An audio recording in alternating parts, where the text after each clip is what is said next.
All right, Brian, we'll talk to you soon. Hundreds of protests are planned tomorrow across the country.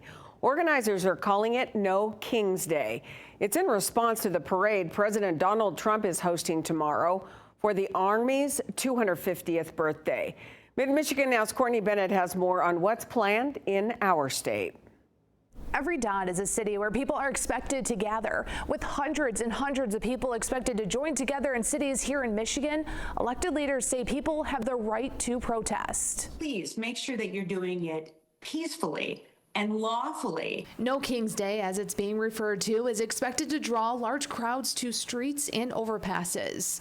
Michigan Attorney General Dana Nessel says it's against the law to be on someone's property, and she urges people to be mindful of that. So you have to have permission of the property owner if it's privately owned property. It's different if it's public property. According to organizers, people are rising for democracy. They also believe people's freedom and rights are under attack. The First Amendment grants broad rights to us as Americans to protest our government in the event that we believe that our government is acting in a way that is inappropriate or that we dislike. We are seeing a president who is so scared of the American people that he's scared of their voices. That tells you this is a person who, frankly, is not up to the job. Earlier this week, protests took over the streets in LA in response to the immigration raids. In some cases, protesters turned violent. President Trump sent in the National Guard and the Marines.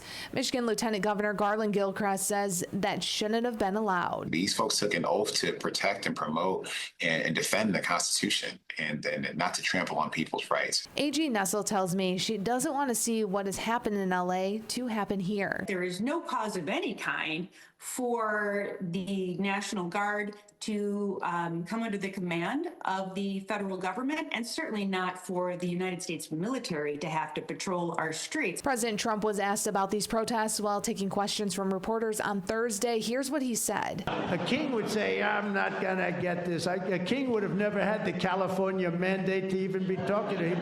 He wouldn't have to call up Mike Johnson and Thune and say, fellas, you got to pull this off, and after years we get it done. No, we're not a king.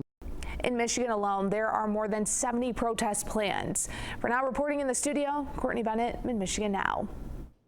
Thank you, Courtney. In a video posted on Facebook, Genesee County Sheriff Chris Swanson says his #1 commitment is making sure everyone who goes out to make their voices heard stays safe.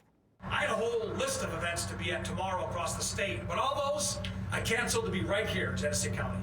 So wherever you are, whatever event you go to, just use common sense, be respectful, and just know if you need law enforcement, if you need the sheriff or the sheriff's office, we're going to be there for you. Be safe. Several protests are happening across mid-Michigan, including in Flint, Bay City, Midland, Cairo, Bad Axe, Fenton, Owasso, and Standish.